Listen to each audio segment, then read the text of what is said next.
So many people pitch the wrong way, and I thought about creating a video to list the major mistakes, the kind that make your prospect lose interest and pull away. We don't want that, do we? So what type of ingredients are mixed into a bad pitch? Stay tuned.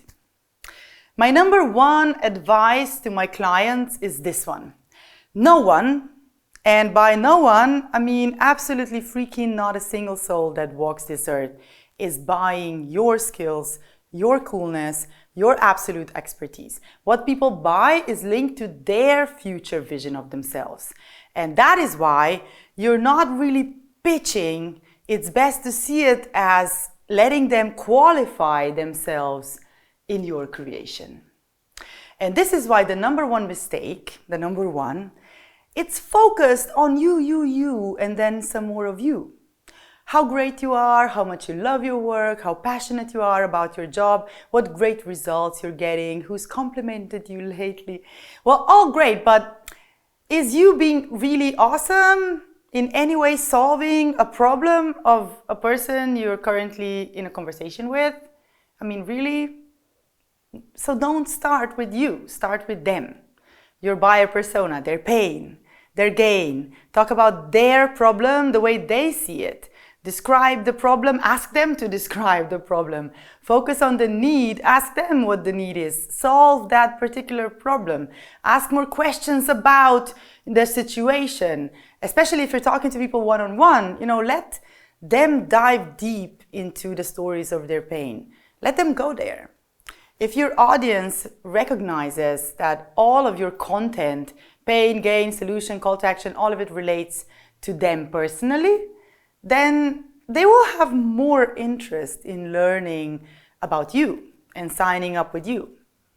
So number two, you don't understand the problem well enough. You understand it from your viewpoint, which is the wrong viewpoint. Your focus might be too expert, it's too high up. You're focused on the solution already, which is your business, and of course it has to kick ass, it has to be top notch. Your customer service is great, you're kicking ass, you have to deliver the very best of the best, everything is great, groovy. But that's just basically the hygiene of business. You know a lot about your subject, and yes, that's great. But did you dive deep to cleverly understand how your customers are understanding the consequences? The unresolved problem, really creates a sort of a consequential context that your decision maker is experiencing on a personal level, and I'm kind of talking human needs there. Focusing on the emotional aspect of the consequences the problem creates is to your persona is extremely important to cover in a pitch, if you ask me, of course.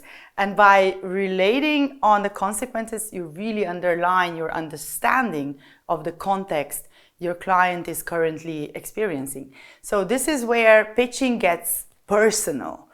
And great salespeople will invest time to investigate people personally, really get great at gathering intel and reading on verbal clues and understanding, what makes them tick is where you will be able to hit that note of emotion, and you will make a greater personal connection with people just like that. You're gonna make them think, oh, this person gets me, this person sees me, you see through me, you see my soul, not just my wallet, right? So advice number three is specifically about your content or your copywriting. And by that I mean you have to use the words, the terms, the expressions that you heard when you were investigating. So you are the expert, you're not the layman. You know more words about your subject, and you kind of describe the subject differently than the people who have the problem do. So you describe the problem or the solution differently. That can mean that they fall out of understanding what you really are saying. Like you say car, and they're still saying faster horses. Pitching really is all about understanding the need, the pain, the context of the person you're pitching to.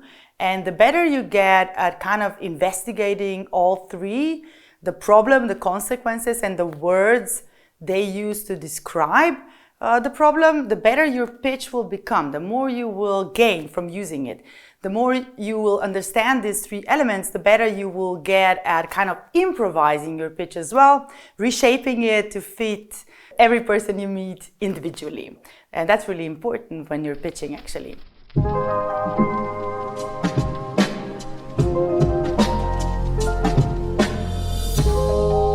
Whether it's your relationships, your sales, your customer service, or just about anything to do with people, this tip is just about the biggest gem there is in my box of tools for future voices. So this gem is about practicing the ego suspension technique. So what is ego suspension? So this term comes from a veteran FBI agent, Robin Dreek, who explains the dyad of conversation storytelling between two people, one being the receiver and the other the transmitter. And it seems to be in our biology almost. We want to share stories back and forth. So you say something, I say something, and you add something and I add something, and so on and so forth, so that the dialogue is kind of, balanced. But here's the thing. Too often, we take over the narrative. We kind of steal someone else's spotlight. And by that, we kind of miss out on getting to know them better, getting more information about them. By taking over the narrative, like making the conversation about us, you kind of miss out on information that you would potentially vitally need to understand this person better.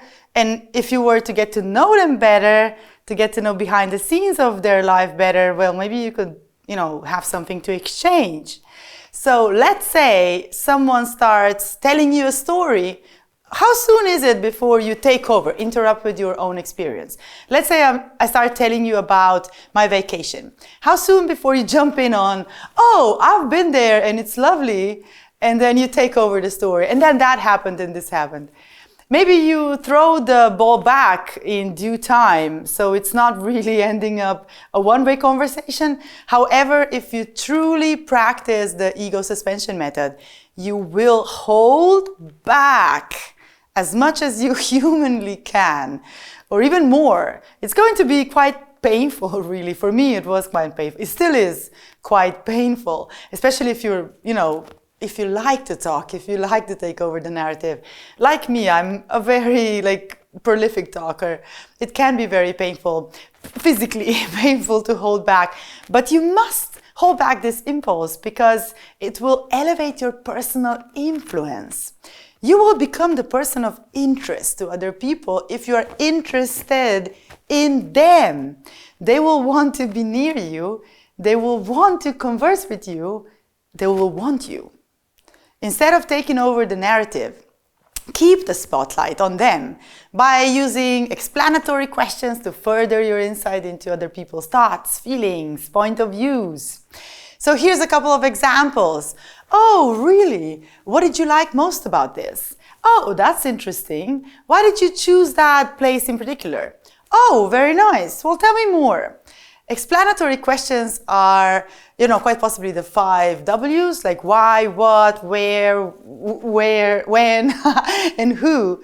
So making sure you find out about people first is extremely valuable as you get really, really smart at what people actually miss, what they need, what they want, and you can kind of monetize on that, offering something that fits to that problem.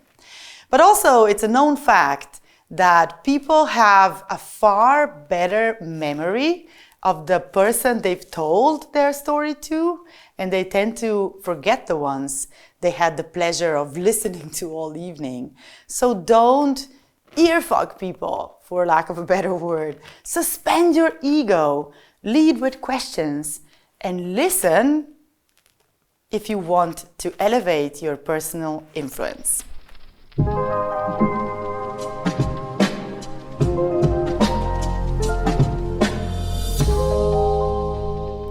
An important thing to remember when it comes to persuasion is that persuading is not telling someone what to think. People are best persuaded when they come to a decision by themselves. When they have that aha moment, that insight that reframe of an old belief, they create their own conclusion. So in this respect, it's important for you to start leading the conversation from an angle. And I'll tell you more about this in this video. My name is Meta. I'm a professional speaker coach, and I simply love persuasive techniques, as I believe persuasion has the power to bring people closer, to resonate, and to understand each other's worlds better. I believe when people push their agenda on others and are not successful, often we hear them say something like, "Oh, what's wrong with people? Why don't they understand? I'm only trying to help. You don't know what's good for you." What we have to understand is that the beliefs they have right now around a certain something, they're here because of many years and decades of information that supports that. And these infos, these facts, if we can call them that, they have been accumulating their whole lifetime, and their belief system might be different from your belief system. And when two belief systems then clash, that is not persuasive. That's creating conflict. This is why persuasive communication takes time, and you need to start at a certain angle that is where that person is at that particular point in time. And then you work your way towards your end goal, ethically, of course. Let's say I want you to adopt a certain belief around, let's say, just thinking this, like sugar. I might want to start talking about something we both agree on first, like coffee, and then lead into sugar. It's an example, I know. So let's say someone wants to lose weight. I might start with talking about summer vacation and then lead into fitness. But what do you lead with? Like, what is the glue between point A and point B? What is in between this? This is an important question, and this, my friend, are basic human needs and understanding how the basic human needs work. The connection between the starting point A and the end point B, the connection is either like a basic human need or any of the limbic emotional need. So to be a true master of persuasion, understanding human needs, why they are here, how they work, which they are. Like, these are needs such as pride and safety and power and variety and fun and love and respect and values even can be considered human needs. Strengths like curiosity, prudence, achievement, they can all be considered as the needs we have because we want to fulfill that. There are many different frameworks also around human needs, like Maslow's hierarchy of human needs is one of the most essential ones. I prefer to use the Tony Robbins 6 human needs because he made it so super simple to grasp and understand. Well, thank you, Tony. I really love that concept. But I also love one other concept, which is the limbic map. This is from a German institute, and it's a system of motivational drivers. It's called limbic. Look it up if you're interested in learning more about this. So the connection between human needs and persuasion is done by adding stories or metaphors or fables or quotes or statements even that can illustrate like a specific thing, feel and do in context of that need being played out. Like if I play on your sense of safety, I would use a story to like maybe place you in an unsafe situation and then lead into how something can help you take care of your safety needs a tad more. Is it making sense? So what are the 3 most common denominators according to psychology when it comes to us humans and the human needs? Okay, so from all the profiling tools that I've looked up in my life, and I've come across to kind of link the 3 most powerful. First is achievement, second is power, and third is relationship. Okay, so achievement, power, and relationship. Think about this for yourself. Just think about why these 3 things, right? So think about this. What do you believe is the most important thing in life? Is it your relationships? Do you put your relationship first and achievement maybe second? Or is it the other way around? Are you about achievement? Or maybe you are about power. You like feeling that you have power over yourself or some situation. Maybe you even think that power is needed to get those goals done, to get stuff done, to check the boxes, to create some positive change in the world. Maybe you need power for that. It can be a very positive thing, power as well. It can be a negative thing, it can be a positive thing. Each of those can be negative and positive, depends on how you spin it. So these needs, or otherwise called also motivational drivers, they kind of drive our behavior. And since this behavior is always supported by our own beliefs, if you want to affect someone's behavior, you have to kind of change their beliefs. And to change their beliefs, you have to first tap into what drives the need, right? What is the driver behind the need and what the need is usually. So usually the best entry into persuasion is an unmet need. If you crave something, like let's say that you crave a relationship, someone dabbing into that can quite skillfully manipulate you. Like maybe you need power, maybe you need some sort of achievement. Like it can actually be quite dangerous. You wouldn't believe how much persuasion one can take when a need is unmet. And this is also why persuasion is not exactly an innocent game. It is a big part of our daily lives. It is everywhere, from television to advertising to basically we use it all the time in our conversations. It is very endemic to how we live our lives. It is part of our human nature. And this is also why I personally really, really strongly believe that we would need to be educated on this topic more. We need to understand it better so we can all use it ethically and understand when it's happening and what is happening.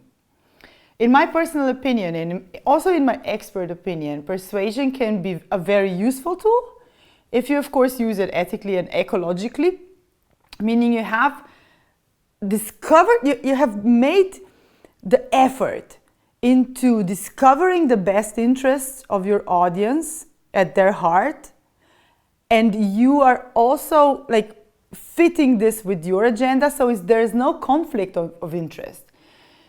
If there is conflict of interest though, you might want to check your ethics.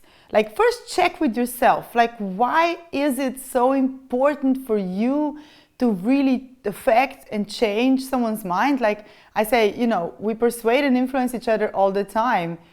Sometimes just for your win. I think doing it consciously means that you yourself create and abide by a very, very, very high ethical standard. Perhaps an ethical standard of your industry, perhaps an ethical standard, just in values or how you approach things.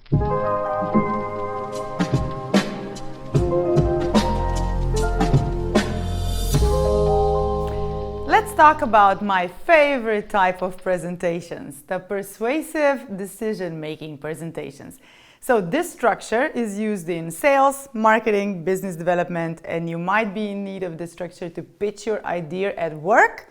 So let's get down to business. My name is Meta and I'm the founder of Future Voices, this community of leaders shaping their persuasive communication skills. And I just love persuasive pitching.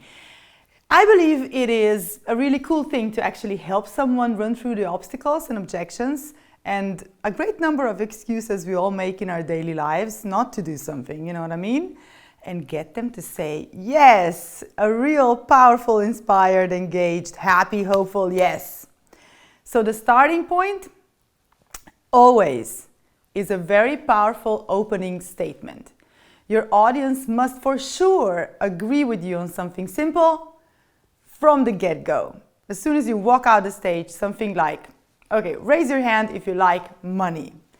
Check, yes. The simpler the better the question, okay? So this opening statement needs to capture the audience's attention straight from the get-go and also emphasize this grand scheme of things, the big umbrella, the big picture of your subject. For example, you could begin with a thought-provoking question, a startling real statistic or like a relevant quote, but it must like be around the subject like a big umbrella. So this opening statement needs to have a positive resonance. This is very important. So if I were to say, do you agree with me money is a source of corruption? I have a double resonance maybe. Like it can be a yes, it can also be a no, it can also be a maybe, it can also be like I don't really know what to say. So it's a bit like it depends. So this is a wishy-washy opening. This is why opening with the simplest positive agreeable statement is super important, like making it as simple as possible, and most of all, probably all of them have to agree to that. Okay, now we've covered that. Now what we will use to make this structure simpler for you to grasp are frames. So what are frames? Frames are chunks of information that fit together. Okay, so this first opening statement is what I call the resonance frame. And next in this decision-making presentation structure, we jump to the problem frame. So in the problem frame, we can use stories or anecdotes, even information and data, something that illustrates the problem, the issue that needs to be addressed. Now, a story can also provide context around the problem. So what you can do is you can illustrate what will happen if the problem continues to not be addressed.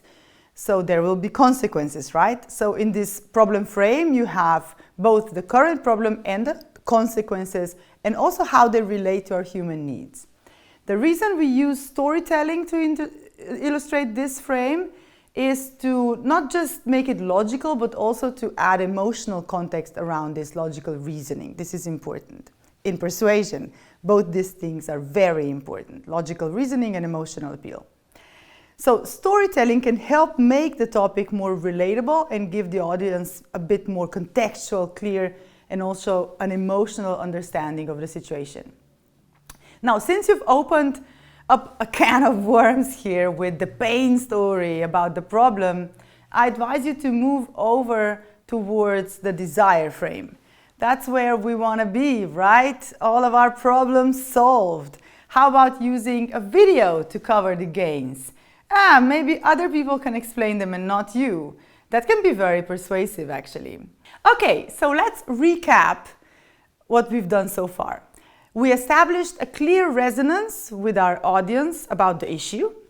Then we moved to the problem, and then we moved to the end result in the context of this decision, so the problem frame and the outcome frame. The next question now, what will the audience wonder about now? I bet the audience is going to want to know who you are and how do you know? How do I know you know? So now it's time for you to go into the expert frame. You introduce yourself, and you must introduce yourself by positioning yourself as the expert in this field. I advise you to use 3 segments of your life that are indisputably linked to this topic. No need to recite your full CV. This is not the timeline of your life. Just mention a couple things, a bit like, when did you first learn about this in terms of the problem? How many years of experience do you have in solving the problem? How many wins did you have in solving the problem? And also fails count. Don't forget about the fails. But always end with a big win at the end. Your most important achievement always comes last. Okay, so now that you established your credibility, you can move into the, obviously, solution frame. This is where you explain details about your subject from 5 different angles. You have, the 5 different angles can be many things, but let's just look at what they could be: theory, practice, value, personal beliefs, and testimonials. As with testimonials, this is the proof frame of your pitch. This can also be, separate at the end. You can explain it with maybe a used case, or have other people do this for you. Show examples of other people breaking through the barrier of obstacles and objections. When you do that, your audience, people who are listening to this, they can get quite jealous or there's this bit of envy that other people have solved the problem that they're still tackling. And envy is always a kind of useful emotion to put in the pitch.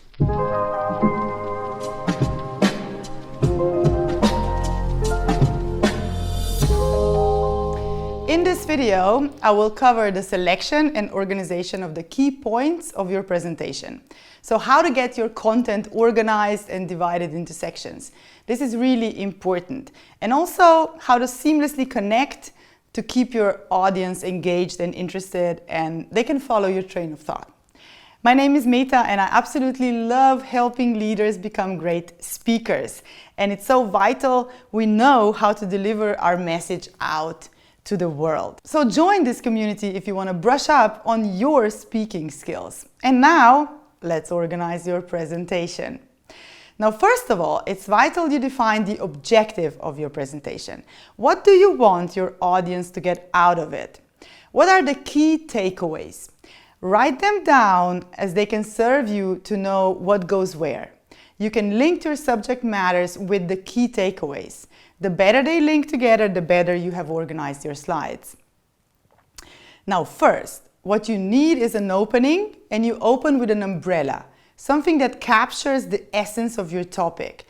You can open the presentation by explaining why this topic is relevant and what the audience will get out of it, what they will be able to do by the end. You might use something like, with this, you will be able to. Now, let's say you're presenting about motivation, just as an example. Now, if you think about motivation, what would be the first hurdle to get through when your audience is in need of motivation? Maybe they're lacking motivation. Maybe they're working on a project and they need some, kick in the butt a little bit. Or maybe they're overwhelmed by too much of it. Just think of the timeline going from hurdle to hurdle. And this is kind of going to make sense to our brain. It's a logical turn of events, like going from A to Z. So just take a sheet of paper and write your hurdle flow down. Now, after you listed the hurdles, what information can you offer to tackle this specific hurdle? So now you can use a mind map to make sure the organization of your content is clear. So you have the main point, the sub-points, and now content that is connected to the sub-points. Now you know what goes where. But let's see if we can make these separate points more connected. Maybe we can use something like abbreviations, like 4 titles that start with the same letter, like the W, like maybe what, who, why, when. You can also color code to make each cluster distinctive.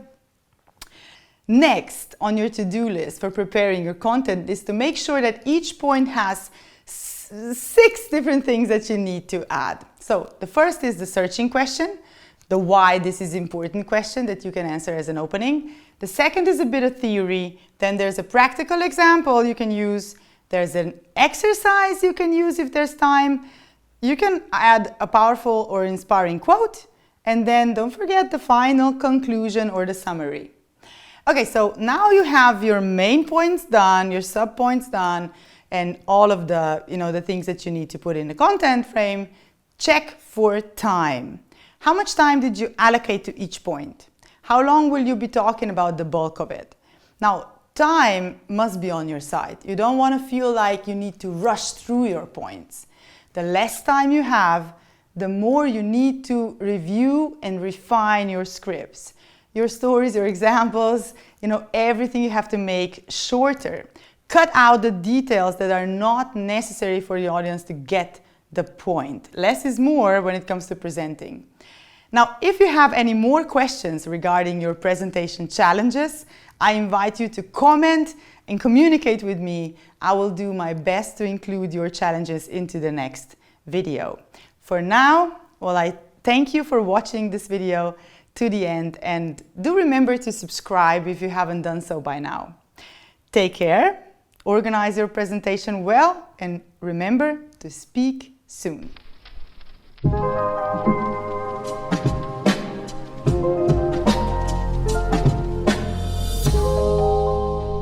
there's two sides to every pitch. The side of the design and the side of the delivery. Does the delivery part of your pitch eat the design part for breakfast? Is this saying true? It's not what you say, it's how you say it. Let's dive into pitching one-to-one sales conversations and what it is that you need to be especially careful so you won't F up. Okay, so you've got a lead. They are a semi-warm lead and you manage to get a conversation with them on the phone, maybe Zoom, maybe live. Of course you need the cash, they'll fit. Why won't they? So all you need to do is close. Wrong. The faster you will rush to close, the more chance you have they will run. Start by a different perspective. Start by holding space for them. The single most important part of the pitch is getting behind the scenes of the motivators of people interested in your services. Especially if you're a coach or consultant, this video is more inclined towards the service business professional. So, see, here's the thing. Too often we forget that bad clients don't bring about great business. It's important you vet your prospect just as much as it's important for them to vet you. So firstly, start your pitch with questions. Questions that allow for an understanding of their motivation, what drives them, what they need, what's driving them to want this specific solution. Is it like something like fame or status or power or just maybe fun? Why can't sometimes things be fun? And also, what kind of results are they expecting to get? How do they describe this future state of theirs? Leading with questions is the way to do it so you can get the vital information about their problems, which then turn into your selling points, which means that is the thing they're actually buying. Secondly, weave the words they are using, the stories they are telling, the language they prefer into your presentation. So make them see themselves in your pitch this way. This is a way to let them qualify themselves and actually decide for themselves that this is the right thing for them. Of course, considering that your solution actually matches the problem and the desired result. Otherwise, give them a business card of people who can actually solve their problems and attend to their needs. I've not taken any clients that I didn't absolutely 100% know that I have the solution, the bridge that will take them from the pain to the gain. My ethics just won't really allow for such negligence. And also, in a way, I want to know if they will really do the work. Any business partnership is a game of equals. I dislike the old-fashioned buyer-seller dynamics, kind of making the supplier subordinate to the buyer. I don't know. I think both need to play a fair game on both sides, so less resources are wasted and life, just goes on smoother. Especially in the coaching consulting business, it's extremely vital not to take responsibility for someone else's result, as they will need to pitch in and do the work, especially in personal development. I can't give someone presence on stage. I can help them find it. I can help you work to create it, but you're going to have to work for it. And that's just how it is. And since my business and your business as well is potentially based on testimonials and referrals and also great word of mouth, you can't really take on people who won't do the work and then won't get results. So in that sense, you won't get results. So it's best to say no. So kind of these couple points, all of them basically are linked to you knowing who you are targeting, who is your ideal. The most successful business people I know are the ones who don't really give up on that this easily. They really strive to make sure they stick to their niche, as this is the only sure way that you're really going to get not just good but great at what you do, because you're going to get great clients with whom you're going to do great work with. So holding the space for before you start pitching to actually ask questions and vet who you're actually talking to, and if they obviously contribute to that, if they see you that you're asking questions because you really are sincerely interested in them, that is a great way to start your pitch, because it also shows that they are respecting you and what you do by, you know, agreeing to answer the questions you're asking.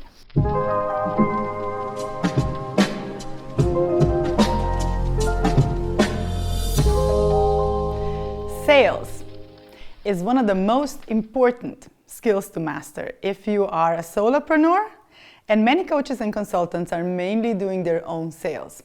In fact, it doesn't matter what business you're in. You might be the person who is totally comfortable when it comes to sales, or you might find it discomforting.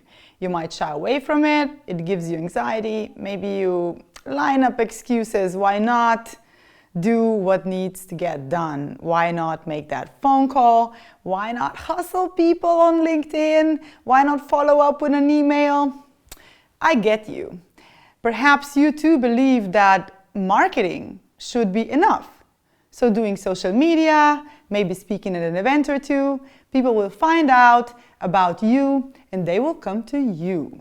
You want them to come to you, not the other way around. But pay attention now. If you want a person to come around your house for a barbecue, wouldn't you have to invite them? So when it comes to presenting at events, a lot of my clients shy away from placing a very strong and very powerful call to action at the end of the presentation, obviously making sure it's seated before. Even though they are interested in fresh leads and conversions and results, obviously, they sometimes fear they might kind of scare people away by being too pushy. I get that, but let me tell you a story that will change how you think and feel about calls to action and sales entirely forever. Okay, so let's say it's your best friend's birthday. Your BFF is throwing this grand party. And as you two go about your neighborhood, your BFF is extending an invitation to everybody. You're meeting people left and right and they go, "Hey, so nice to see you. How are you? Come to my party. It's my birthday next week. I'd love you to come. There's going to be a barbecue, a live band, loads and loads of people, and you're going to love it, and I love it if you come. And will you come? Can you confirm?" And you observe this. What is happening? Your BFF is throwing invites left and right.